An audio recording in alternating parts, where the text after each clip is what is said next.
Isang mapagpalang araw po sa ating lahat.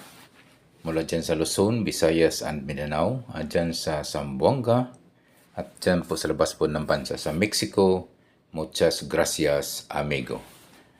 Bago po ako magpatuloy po sa pagdikod at pag-analisa na may pinadala po ng ating katis na isang treasure markers. At ako po muna yung magpapasalamat po at thank you so much sa mga subscriber at followers at siyempre sa mga viewers na rin sa sawang pagsubaybay at pagsuporta po sa aking YouTube channel na ito. Bagamat ito hindi gaano pa ang kalakihan at ako po aniwala na ito'y lalaki din sa tulong po ng ating mga katits mula dyan sa Luzon, Visayas at Mindanao at sa labas po ng ating bansa. Okay po, yung aking pong tema po ng aking YouTube na channel ay isa po itong treasure markers, symbols and sign, pagdidikod at pag-aanalisa mga katuit. So yun po, marami pong nagtatanong kung paano po maipadala o mai-send po yung mga picture po ng treasure symbols, treasure signs and treasure markers para i-decode o ipa-analisa. Pwede nyo po ipadala sa aking Facebook page, Alejandro Sanchez. Piliin lang nyo po yung naka-shade o naka-sunglasses po. Dahil marami po akong kapangalan, Alejandro Sanchez, na lumalabas po sa aking Facebook. So, hindi lang po ako ang Alejandro Sanchez po sa buong mundo. So, ang gagawin nyo po, piliin nyo po yung Alejandro Sanchez na naka-shade o naka-salamin o naka-sunglasses po ako doon. So, ang gagawin nyo po, siyempre, friend muna ako o i-add friend para po may padala o mai-send nyo po ang inyong mga gustong ipadikod ng mga treasure sign, treasure markers, treasure symbols po mga katits. Okay po, ako po muna sa magpapasalamat din muli sa mga nagpapadikod sa akin previously. Thank you so much sa inyong pagtitiwala katiits na ako po inyong napili sa pag-analisa sa pagdikod sa inyo pong mga treasure markers, treasure symbols, treasure sign mga katiits. Okay po. Thank you muli. Thank you so much po talaga sa mga subscriber ko, followers at viewers at yung mga bagong subscriber na rin, bagong followers at bagong viewers mga katiits. Maraming salamat sa inyong suporta. Ako po mga katiits ay tayo ay dadako na po sa ating pagdidikod. So isa pong napakaganda pong treasure marker na pinadala po natin katiits.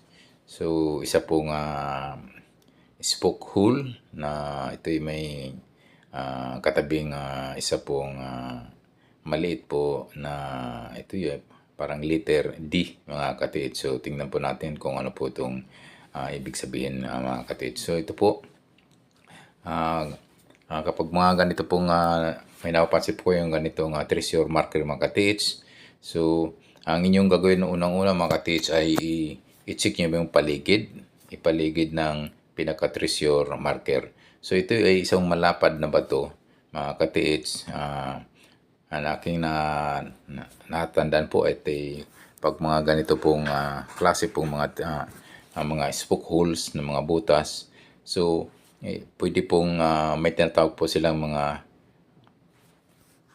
items po na mismo po sa treasure marker. So ganito rin po yung natagpuan po nating katis na mayroon pong laman po yung mismong pinaka-treasure marker. So ang gagawin nyo po katiits, i-check nyo po, i-detect po ng metal detector or gold locator yung pinaka mismong markers katiits. So ganito po ng itsura po yung may nakakuha po na mismo sa treasure marker ang item na locate. So gamit lamang po ng metal detector or gold locator or ito yung kanilang chinik pinukpok. Pwede nyo pukpukin po ng maso, martelyo, o yung mga matikas po na bato, yung mismong kabuhan po ng treasure marker na bato. Alam nyo naman po yung tunog solid, ibig sabihin siksik po yun, at tunog ampaw. Pag sinasabing tunog ampaw, ay haguka yung ilalim, so maluwag. So posible pong may laman po. Bakit? Iba po yung tunog. Siksik yung kabila at medyo ampaw po ang tunog yung kabila mga kapit. So magdududa na po kayo. So yun po. At ganito pong hitsura po na mayroon pong nakakuha. Marami na pong katits mo na nakakuha po doon. At ito yung mga gold bar po. Mayroon pong 40 plus pieces. Mayroong 60 plus at mayroong 100 plus mga katits. Kung bakit po gold bar po ang nakuha po nila. Mismo nakabakat pa po yung pinaka image po ng gold bar na medyo rectangle po at hindi magkanong kalakihan, siguro nagtitimbang po siguro yun ng 1 kilo or 1.5 kilos mga kadis each. So yan po, so ang gagawin nyo po, i-check nyo po yung mismong pinaka treasure marker. So yun po, ito po pwede nyong gamitan po ng metal detector or gold locator o anuman po yung treasure hunting equipment na dala-dala niya po. Ito po, pwede nyo po i-check po itong lalim po kasi minsan po yung pinaka lalim ay minsan ginagawa pong distance. Pwede po yung lalim niyan mga 2 inches, 3 inches, 4 inches. At yan po ay minsan dinidikit po nila ng distance po niyan mga katiit. So, yung mismong malaking bato nito ay isang malapad. Hindi naman siguro gaano tigasan ito ng bato para siyang planted. Pwede nga itong parang man-made na semento mga katiits. So, yun po.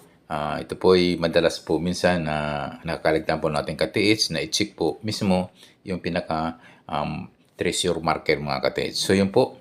Mayroon po siyang katabi na parang letter D. So, pwede pong maging distance po ito mga katiits. So, yan po ang gagawin po nyo. Huwag nyo kalimutan pag-detect yung mismong kabuuan po ng treasure marker.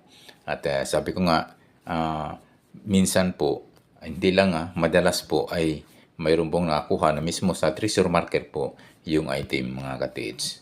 Okay po, ang gagawin nyo po, tingnan po yung pagkatapos mo i-check nyo po yung pinaka bato. Sabi ko nga gamitan mo ng martelyo or maso. Pagpukin nyo po yung buong marker sa buong bato or tingnan nyo po kung alin po diyan kung ano baka mayroon tinatawag na ampaw yan o may mga ampaw na area na ito pwedeng linalagyan po nila yan ng items po. Tinatawag na giveaways items mga katiits. Okay po. Pangalawa po mga katis, ano yung gagawin po? So, i-check mo yung apat na sulok na paligid. Yung north, south, and east. At tingnan nyo po sa distansya po na 1, 3 hanggang 7 meters po ang layo mga katis. So, yan po ay hindi po yan anong maglalayo po. Ang distansya po ng pwede po nang gumamit po yan may mga tinatawag po na countersign or coordinated markers mga katid. So, tingnan nyo po yung apat na sulok, apat na kanto. West, east, north, and south katid. So, yun po.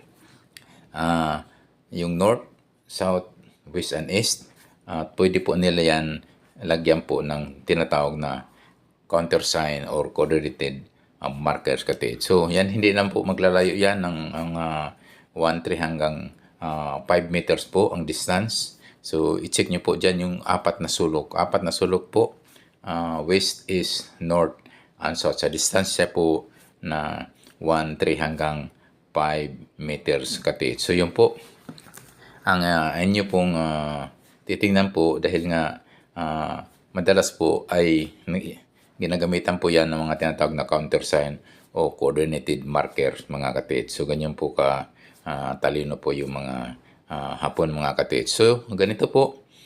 Minsan po, kung saan po yung countersign o tinatawag na coordinated markers, ay doon po nila linalagay yung items mga katid. So, doon sa mga countersign, doon sa mga coordinated marker katid. So, yun po.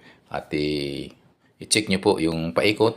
yung paikot nito, yung pinaka-apat na kanto ng pinaka-markers, mga flattened stone na mayroong spoke hole sa gitna at mayroong isang maliit na naka-letter D at ito po isang legit marker po mga kate. So, i-check nyo po yung apat na kanto sa distansya ng 1, 3 hanggang 5 meters. Yung east, din yung kanyang west mga kate-ets, 1, 3, 5 hanggang 5 meters din. At yung kanyang north area, same distance po, 1, 3 hanggang 5 meters.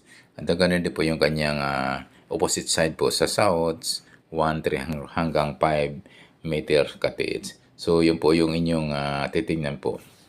So, sa mga tinatawag na countersign o coordinated markers mga kate-ets, minsan po ay gumagamit po yan ng mga tumpok na bato o small stone at mayroon din pong mga guhit po niyan na may mga butas-butas po or ginagamit din po yan ng mga tinatawag na old century tree. Yung mga minsan po ang natitira po sa katagalan, medyo matagal na po ay yung mga puno na lang po. At mayroon pong nakaguhit po minsan dyan sa mga punong yan.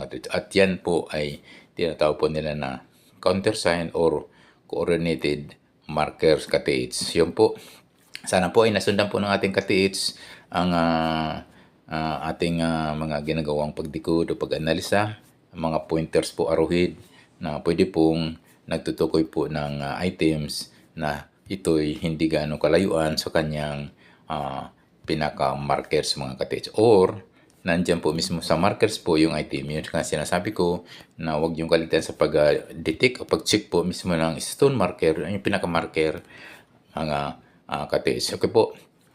Okay, maraming salamat po sa inyo. Ay, yung mga bago pa lang sa aking YouTube channel, please don't forget to subscribe. And also, don't forget to hit the notification bell button para updated po kayo sa mga video ko pang ipapalabas. Kate-ets. Okay po. Maraming salamat po sa ating mga subscriber po, mga followers, mga viewers po na ito'y patuloy po na nagsusuporta sa aking YouTube channel po. Ito po ay sa aking tema po ng YouTube channel ko po ay ang pagtikod o pag-analisa ng mga treasure symbol signs and markers. Thank you so much for watching, kate-ets. God bless us always.